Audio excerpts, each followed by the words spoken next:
บ่สบายจังซี่กินข้าวกินน้ำแซ่บอยู่บ่นอนหลับอยู่บ่เมื่อคืนนอนงามก็เพราะว่าเฮาให้ใจออกบ่ได้นะให้ใจเอาแต่ปากนี่ชื่อเห็นแล้วขอบใจเด้อเอากินเลยบ่เป็นหยังยอกซื่อกินแล้วกินเมื่อกี้นี่ล่ะกินน้ำสติ้งเมื่อกี้นี่ล่ะยอกซื่อลองใจซื่อว่าให้นึกยันดำแรงกว่าดำอยู่นี่แล้วจังได๋ดำคือการไฟแหละป้อก็ไปจิไปเข้าน้ำเราไปคนเดียวอะไรปะไปนะ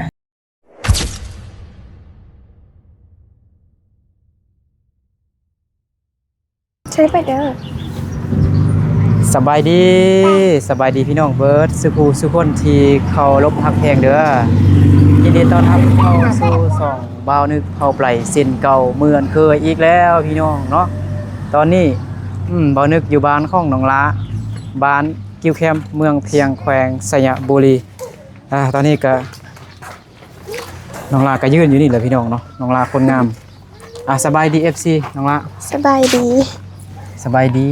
เนาะน้องลาบ่ได้ไปเบิ่งบุญออกพรรษาอยู่น้ำปุยบ่เป็นหยังเป็นวัดเดย์แล้วก็บ่มีเงินไปบ่สบายมื้อนี้เนาะแม่นวันที่18แม่นบ่กะลิน2มื้อแม่นบ่โดยกะโตกินขนมบ่ฮะขนมบ่ขนมอยู่ทุ่งนี่เอาขนมให้กะโตก่อนเนาะมาใหญ่เขากัดพี่น้องกะโตนี่ส้มแล้วดื้อขี้ดื้อแฮงโพดมันคือจ้อยซั่นเนาะบ่ได้กินข้าวบ่ไปประยงบ่ได้เกลือข้าวซ้ำ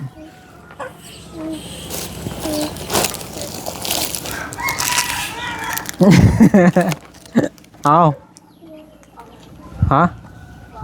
เป็นหยังใจว่าอายบ่หรือจังได๋อายจะอายบ่โอ้เจ้าจะอายเหนือโอ้ยเป็นผู้บ่าวแล้วกินขนมบ่ได้สิวะเอาเดี๋ยวก็โตเด้อเอาขนมให้ให้อายก่อนโอ้ย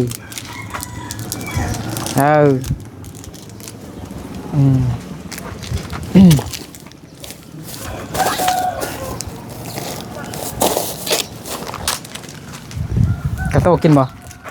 เอากินบ่เบื่อไอ้นึกก็กินเด้อไอ้นึกกินเด้อ แต่บ่แม่นคือของน้องเด้กินแล้วบ่เนี่ยบ่เบื่ออันเบื่อแล้วไปย่งเบื่อตั้งแต่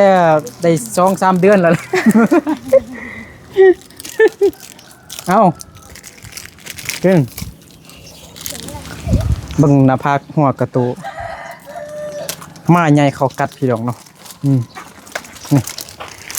อันนี้ของเวลาอันนี้เอ้ามีปลากระป๋องเด้ซื้ออันนี้ไว้มาเด้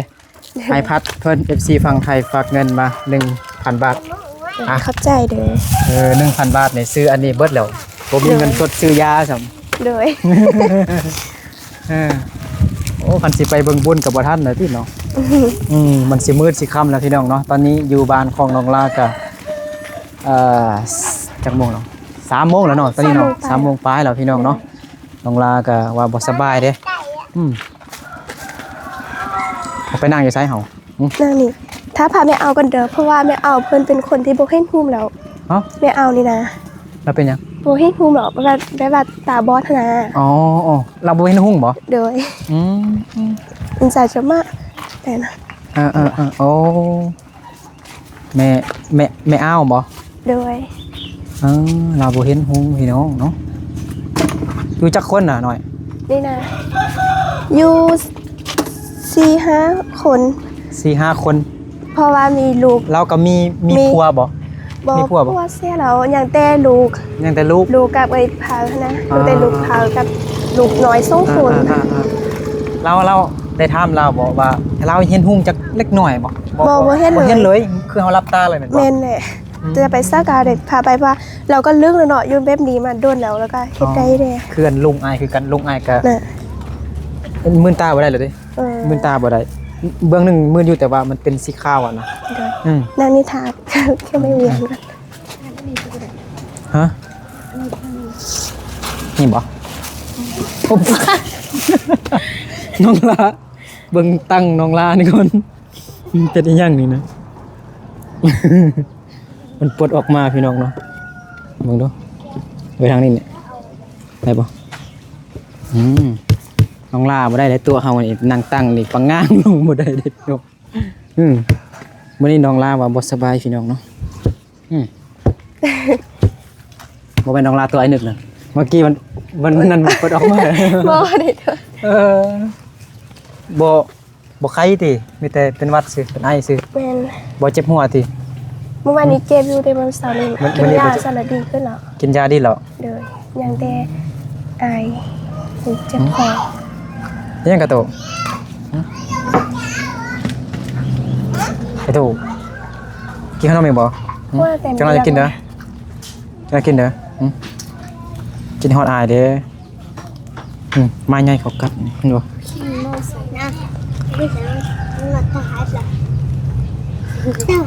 มาใหญ่เขากัดแล้วนี่เอาไปยังใส่ก่อนเอาอันขี้ที่เท่าใส่น่ะมาฮะ บ่ แม่นบ่ขี้เท่าน่ะฮู้บ่ ขี้เท่าใส่ ขี้เท่าได้ขี้อันกดมออ่ะ คุณหมอหั่นวะ ขูด ท่านใส่กระดิ่ง ขุดนะบ่สบายจังซี่กินข้าวกินน้ำแซ่บอยู่บ่นอนหลับอยู่ บ่เมื่อคืนนี้นอนงามก็เพราะว่าเฮาให้ใจออกบ่ได้นะให้ใจเอาแต่ปากนี่ ต้องห้องเอามอน แม่น สูงๆจังหน่อยเลยเนาะ เด้อ ตามร้ายมันก็ตันดังเลย แม่น ยัน หายใจบ่ได้ตอนรับ ตาปากเลย อาเปล่าหายใจหายใจทางปากเนาะ แม่น ทรมานแฮงเนาะก็เคยเป็น แม่น บ่ทุกคนน่ะคนเกิดมาต้องเป็นหวัดเป็นไอนี่ แม่น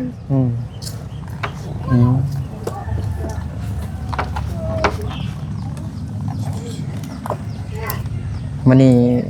พ่อแม่ไปให้บ่ บ่แม่กับไปเบิ่ง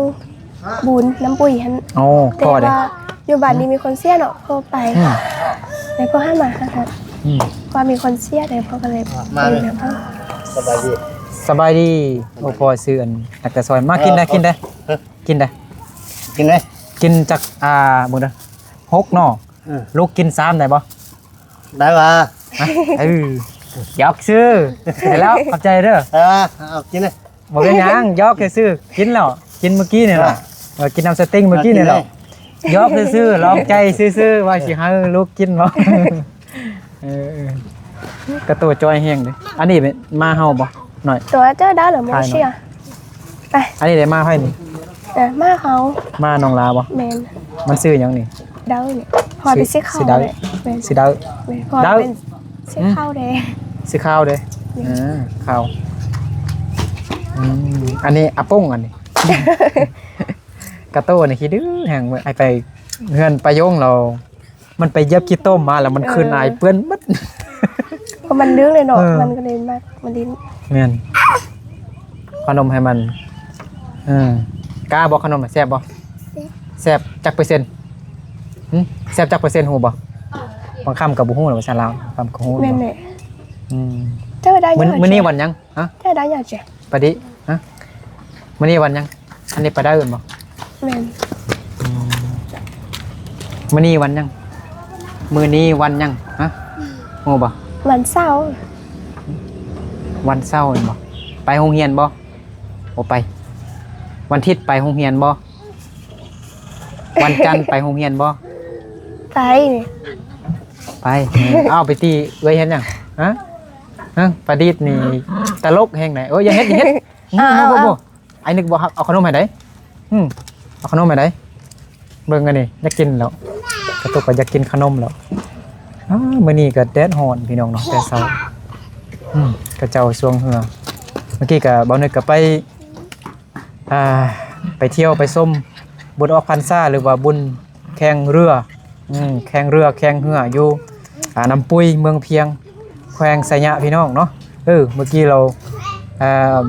เหือมันจมน้ำเลย น่ะ ลำหนึ่งกำลังสิแข่งนะกำลังสิเริ่มนะแล้วก็มันก็จมลงเหือจมลงคนก็ลงแล้วก็ คนมันเป็นย่างดี มันเป็นหยังมันน้ำมันตื้นเด้น้ำมันตื้นบ่ลึก มันบ่คือน้ำหุ้งพุ่นเด้การอยู่ไสหญ้าเพิ่นน่ะโอ้ลำบาก แม่น อันตรายเด้อยู่น้ำหุ้ง ยาวเนอะ แม่นมันเลิกแล้วก็มันใหญ่เด้น้ำหุ้ง มีคนไล่บ่ไปเบิ่ง ตายอยู่ ไล่ ลายเต็มยวนขวดน้ำปุ้ยเห็นน่ะเต็มเลยทางรถทางคนทางขี้ฝุ่น เป็นอายุ ปนเปกัน ทางถนน แม่นโอ้เขายางเต็มทางรถ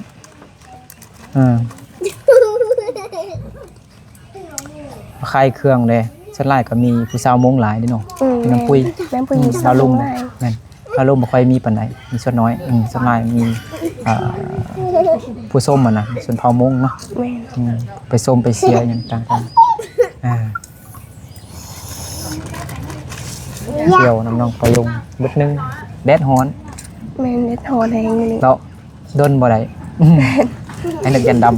ำแห่งว่าดำอยู่นี่เหรอจังไรดำคือทานไฟเลยน้องลาก็ปีนึงเนี่ยได้เข้าจักเป่าน่ะน้องเฮ็ดให้นะ นี่เด้อนี่นะบ่เพราะว่ามันบ่ค่อยได้ดีเลยนะ30ปลายซื่อ 40ปลาย ๆ30ปลาย 30ปลาย เด้อ บ่มีนาเนาะ แม่น มีแต่ให้30ปลาย30ปลายเป่านี่ประมาณจักเดือนจึงเบิดกินได้จักเดือน ค่ะ ประมาณ ก็คือ7-8 ปี7-8 เดือนนี้ จะเป็นเดือนเดี๋ยวจะเป็นปี น้อง จะเอาสูตรเอาสูตรนำน้องลาคน18 ปี7-8 เดือนมันบ่คุมปีนบ่ แม่น ได้ซื้อกินข้าวคือเก่าแม่นบ่ แม่น คันไปห้างเงินนี่ซื้อข้าวนี่คือสิเหลือเนาะแม่นบ่ แม่น 30 เปานี่แต่เป็นข้าวเจ้าเนาะ เด้อ 30 เปานี่ประมาณน้องว่าประมาณจักล้านสมมุติเฮาซื้อมา30 เปานี่ข้าวเปลือกนะ บ่ฮู้ว่าเขาใครโลเท่าเจ้านะ นะเพราะว่าเขาจะ 10ล้านบ่ ราคา ฮอด10 ล้านบ่ ไกลแล้วนี่ 30 เปานะ10ปลายล้านเนาะ แม่น คันเฮาไปห้างเงินดิ2 เดือนนี่ก็ได้เนาะแล้วน้องเฮ็ดหมดปีได้12 ปี12 เดือนนี่ได้แต่30 เปาแล้ว12 เดือนน้องไปห้างเงินเด้ห้างเงินซื้อข้าวนี่ได้เป็น100 เปาเนาะ แม่น แต่ก็เฮ็ดแป้นน่ะมันเป็นอาชีพของเฮาเลยเนาะมันเป็นเฮาเคยเฮ็ดมาแต่น้อยแต่อันนั้นแหละก็เฮ็ดไปหาเงินไปเด้เรียนเด้คันบ่ได้ไปเรียนตอนนี้น้องสิเฮ็ดหยังเฮ็ดให้เฮ็ดสวนหรือว่าไปหาเงิน ก็คิดว่าจะไปห้าอย่างอะไรเพราะว่าพ่อแม่เพิ่นก็เฒ่าได้เฮ็ดให้ก็บ่ค่อยได้เนาะ ไปหาเงินส่งให้แม่ซื้อข้าวกิน แม่น ใครอยู่บ้านอยู่เฮือนแล้วก็ไปให้ไปสวนเห็นบ่ แม่น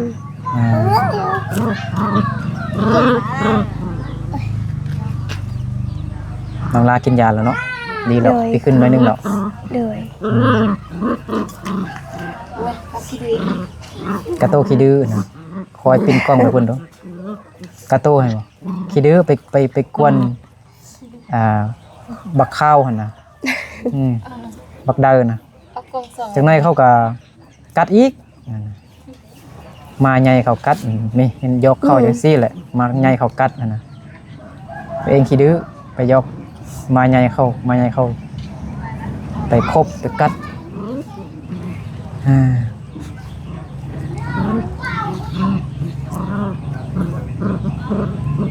ข้าน้องลาไป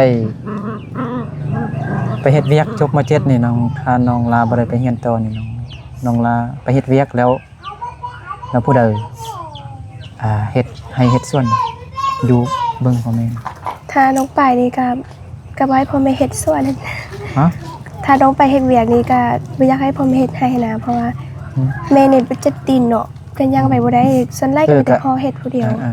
ถ้าน้องเรียนนี่ก็ไปช่วยพ่อได้ นะ เด้อ ถ้าสมมุติน้องไปเฮ็ดเวียกไปหาเงินนี่แล้วผู้ใดเฮ็ดให้เฮ็ดส่วนนำพ่อมีแต่พ่อผู้เดียวนะ มีแต่พ่อเดียว เอ้าน้องลาอายเอ้ยก็มีครอบครัวหมดแล้วเนาะ แม่น สร้างครอบครัวมาแล้วอายคือบ่อยู่นำ พ่อจากผู้ว่า ส่วน ไอ้ พ่อ เขา เฮา จะ นี่ มีลูกสาวลูกใส่ล้านจะอยู่นำพ่อแม่ แต่ว่าไอ้ใส่ล้านนั่นยังบ่ได้เอาเมีย บ่เอาเมียเถอะ แล้วก็เลย เอ้า พวกก็เลย แล้วบ่เอาเมียเถอะ อย่าง น้องชายของน้องบ่ หรือว่าเป็นอ้ายแต่ว่าลูกชายของพ่อลูกชายละเห็นบ่ โดยแม่น น้องเป็นลูกสาวละ แม่น แต่ยังบ่เอาเมียเท่านั้นบ่ตอนนี้ยังอยู่นี่บ่หรือว่าไปหาเงิน ไปหาเงิน ไปหาเงิน โดย อ๋อเอาฉันก็น้องล่าก็เฮ็ดไร่เฮ็ดสวน แม่น นำพออายไปเฮ็ดก็ได้ไปหาเงินก็ได้ แม่น หาเงิน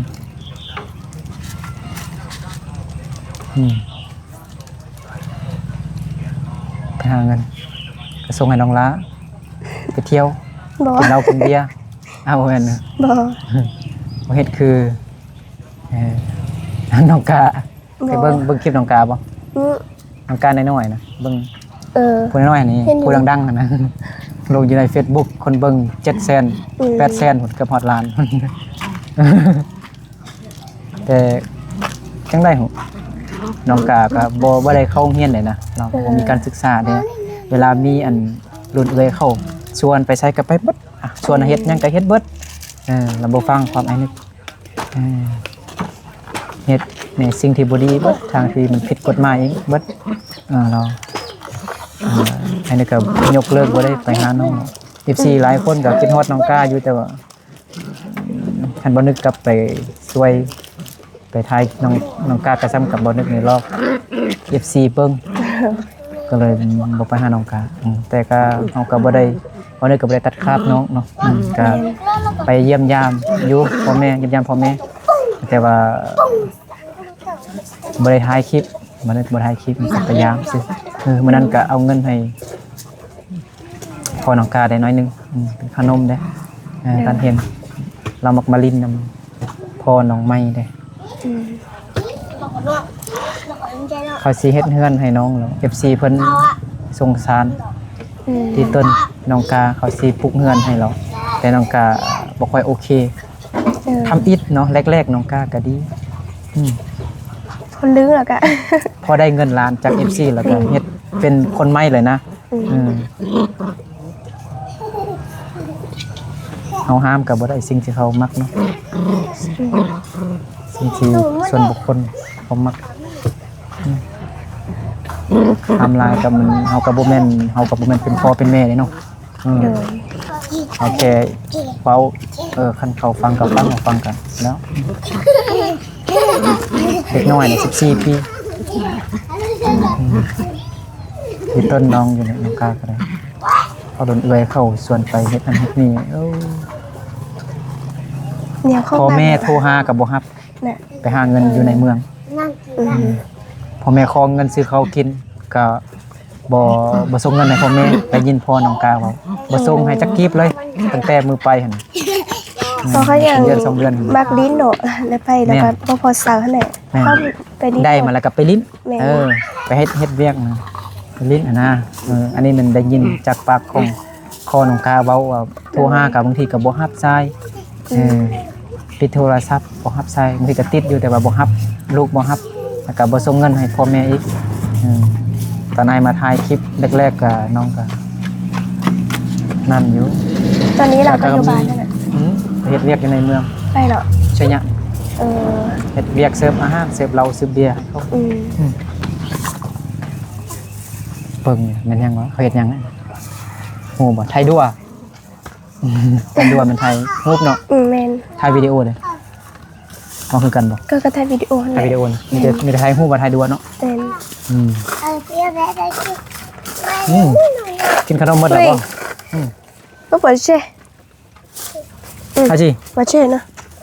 อีหยังนี่น่ะเอาไปขายบ่ เก็บดิปวดเช่เนาะ เอาลิ้นสิ ชิมๆนั่นนี่ ได้กินเอาไว้ได้เด้อถึงหน่อยก็เป็นไอเจ็บคอคือเวลาได้สงสัยเวลานี่ต้องกินเอาไว้ไล่ที่ถึงเจ็บคอเป็นหวัด ไม่ได้กิน ไม่ได้กินมัน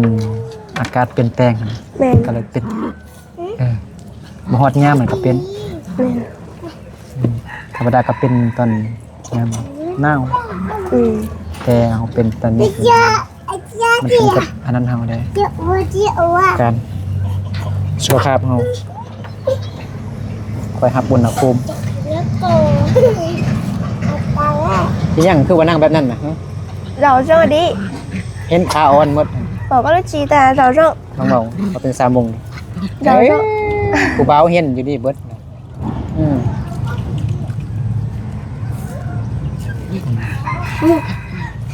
คนสวยน้องลากินยัง ก็ใช่ดีนะก็กินเสาร์นี้เฮ็ดต้มปลาตัวนึงแล้วก็กิน ช่วยหนูบ้าตา เพื่อไปสอบปลา บ่ซื้อ สิ เลย เราน้องป่าน้องลาบ่ได้เลี้ยงปลาบ่ได้ปล่อยปลา บ่ปีนี้บ่ได้ปล่อย บ่ได้ปล่อย เลย คือบ่ปล่อยซั่นทำไมไหม ยังไอเข้าบ่ได้บ่มีเงินเดี๋ยวบ่ได้ปล่อยถ้าปีนี้ แล้วน้ำนี่มันมาแต่ไสมันไหล น้ำ มา นี่นะบ่มันคงเป็นลึกนิดนึงแล้วมันก็มีเลย มีน้ำเหรอ เลย อ๋อมันบ่มีน้ำไหลผ่านวะ บ่มีเลย บ่แม่นมันมีน้ำอยู่นี่ไหล นี่นะบ่มี บ่มี เพราะว่า นะ มันทางนี้เรามันไล่บ่ได้ อ๋ออืมเป็นน้ำคั่งซื่อๆเนาะ แม่น น้ำคั่ง เวลามันฤดูแล้งมันก็เป็นมันน่ะแห้งหมดล่ะ แห้ง เลย แรงก็แห้งเนาะ เลย เอามานี่อยู่บ้านเฮานี่มีเฮือนดีอยู่ แม่น คนเสีย แม่น คนเฮาติ แม่นค่ะมันลื่นนะเราก็ไปอยู่ให้สมโอเนาะแต่ว่ากินเบียร์มันล้มเมาได้แล้วไปเข้าห้องน้ำมันลื่นลงมันล้มแล้วทับหัวแม่น เฮาเลยยังกินเบียร์อยู่ ก็บ่ได้ก็เท่าหันเลยแต่ว่าจะไปปีหรือ70ว่า จัก เมื่ ปี อ80ดอกเจ้าก็บ่ได้ฮู้แต่ว่ากันเท่าเท่าไหร่ ว่า70 80ยังกินเบียร์อยู่เก่งอยู่นะ ก็เลยเข้าไป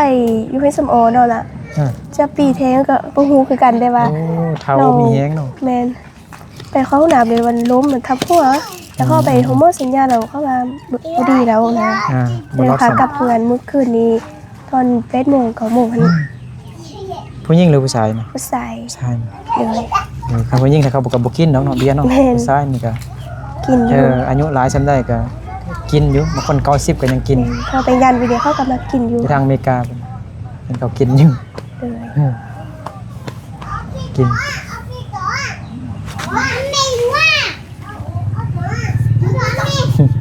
คือมึงว่าเลยนะ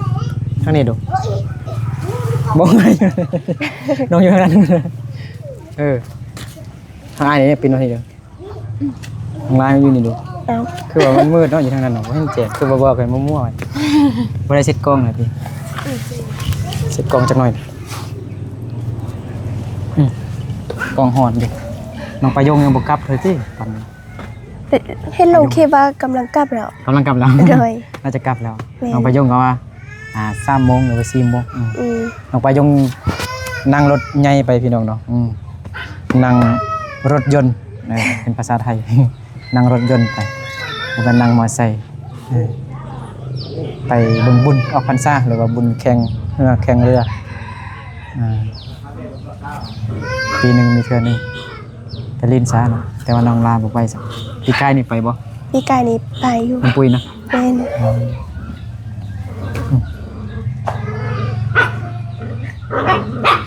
แม่ก็ไปนำรถใหญ่บ่ แม่เป็นนักไปชงข้าวไหน อ๋อไปนำไปชงครับ เป็น ตอนกลางคืนมีครูว่ามาลง อิจรี แม่ เป็นยังไงให้เขายันพอน้อง บอ ผู้สาวร้ายมั้ย เพราะว่าบ่งามเลยเข้ากันเลยบ่มา เด้อโอ้แม่เฒ่าเก่งเด้ ยังแข็งแรงอยู่100 ปีแล้วพี่น้องเนาะแม่เฒ่าน้องลานแข็งแรงอยู่เลาะย่างไปมาสบาย แต่เราใส่ไม้เท้าพี่น้องเนาะเอาสิไปยัง พ่อก็อย่าไปจิพ่อบ่ได้ยินนี่ ห้องแฮง พ่อก็ไปจิไปเข้าน้ำ เราไปคนเดียวได้ปะ ไปนะ เราไปคนเดียวได้ ตอนนั้นก็ไปเขาได้แต่ว่าย่าว่าเราไปซาดเราพาไป เราคอยย่างไปเอาเนาะ ค่อยย่างไปเอาก็ได้แล้วพ่อไปก่อนไปเบิ่งก่อนเนาะถ้าไปนั้นพ่อให้พาไป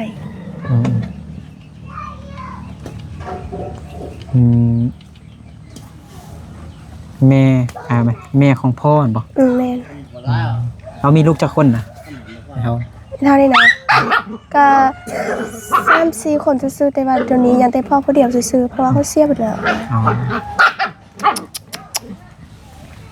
กระโตคิดด้วยเลยกระโตนี่เนาะไม่เซใส่บ่เนาะนั่นกินฮอตไอ้กระโตดิกินฮอตไอ้ปลายงไอ้ปลายงบ่เดี๋ยวไปเอาชีได้ เฮ้ยซอสร้อนๆน้ำแล้วก็ปอง ตึ๊ดเขาแม่นออกมาแล้วบ่ เนี่ยว่ามาเถอะ ปะติ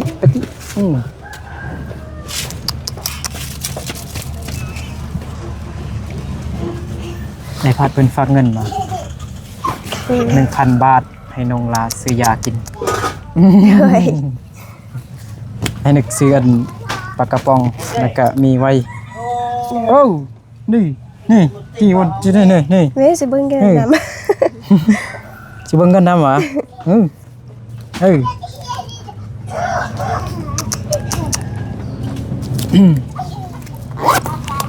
อ้าสิขนม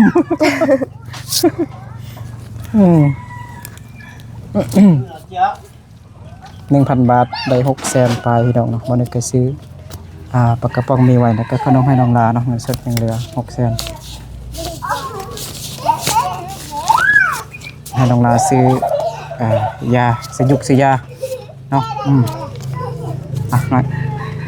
ขอบใจเด้อ อวยพรเป็นบ่เบาคือไอ้นึกมื้อนั้นอวยพร ลืมละ เร็วแล้วเดี๋ยวมืองามน้องลา น้องลา ขออวยพร ข้ออวยพร ให้ผู้ใจบุญ ให้ผู้ใจบุญ จงอยู่ดีมีแฮง จงอยู่ดีมีแฮง สุขภาพแข็งแรง สุขภาพแข็งแรง ความเจ็บอย่าได้ ความเจ็บอย่าได้ ความไข้อย่าให้มี ความไข้อย่าให้มี ให้ร่ำให้รวย ให้ร่ำให้รวย เอาให้น้องละ ให้น้องละ ซ้ำนี้ ซ้ำนี้ ก็ให้กลับคืน ใจกลับคืน ไปหาผู้ใจบุญ ไปห้าผู้ใจบุญ เป็นพันเป็นหมื่นเป็นแสนเท่าเด้อ เป็นพันเป็นหมื่นเป็นแสนเท่าเด้อ สาธุ สาธุ นี่อันเวลามีคนเชื่อแล้วเขาจะเฮ็ดนั่นเองป่ะ บ่มันนั้นลงมากงเรา อ๋อ ทราบเพราะว่าเขาว่าคำบอกแล้วมันน่ะทำเงินไว้ให้นะ เอาอันกิ่งไม้ แมน ไม้ดิบพี่น้องเนาะไปหนีบไว้ค้างประตูเข้าบ้านเวลาที่เขาเฮ็ดพิธีลงมากงนี่ แมน ไอ้คิดผิดแล้วคิดว่าแม่นมันมีอยู่ในหมู่บ้านนี้มีคนเสียเราจะเฮ็ดแบบนั้นเนาะบ่ ถ้าแม่นชนเผ่าชนเผ่าปลายนี่มันเขาจะเอาแม่นเอาน้ำเอาน้ำมาใส่มาเน็บใส่ถึงประตูเขา เดือย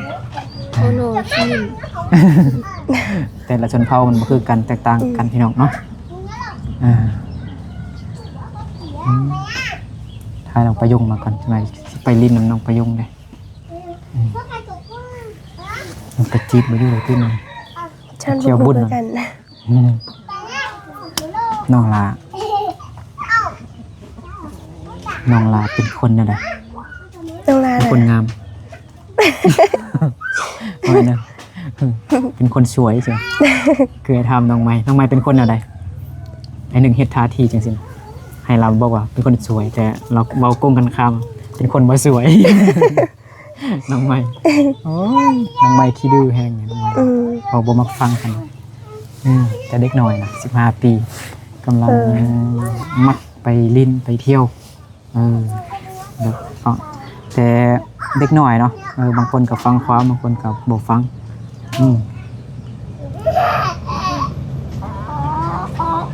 น้องลาเป็นคนงามคนสวย เป็นคนน่ารักเป็นคนขยันเป็นคนเก่งดูแลเบิ่งแยงครอบครัวได้เนาะฮักแพงแบ่งปันอายเอ้ยน้องที่อยู่อ้อมข้างบ้านนี่แหละพี่น้องเนาะเป็นคนนิสัยใจคอดียิ้มงาม โอเคพี่น้องเนาะเดี๋ยวก็นึกเบิ่งพี่ก็สิได้ไปลิ้นนำน้องประยงเด้ คันน้องประยงบ่ทันกลับบางทีก็ถ้ามันมืดมันค่ำก่อนก็สิเดินทางกลับบ้านก่อนเนาะตอนนี้ก็ 4:00 นแล้วแหละเนาะมานั่งเล่นน้ำน้องน้องละเป็น3 ชั่วโมงแล้วอ้าวบ่ฮอดนะก็ขอบใจขอบคุณ FC เบิร์ดสุคนเนาะน้องละยอมมึงมาขอบใจขอบคุณ FC ผู้ใหญ่ใจบุญผู้ใหญ่ใจดีเนาะแล้วก็ FC เบิร์ดสุคนแหละจงอยู่ดีมีแห้งเนาะสุขภาพแข็งแรงความเจ็บอย่าได้ความใครอย่าให้มีให้ร่ำให้รวยเนาะให้อายุมันขวัญยืนเบิร์ดสุคนเนาะสาธุ สาธุ เอาสำหรับคลิปนี้เบาหนึ่งกับน้องลาไปก่อนบ๊ายบายบาย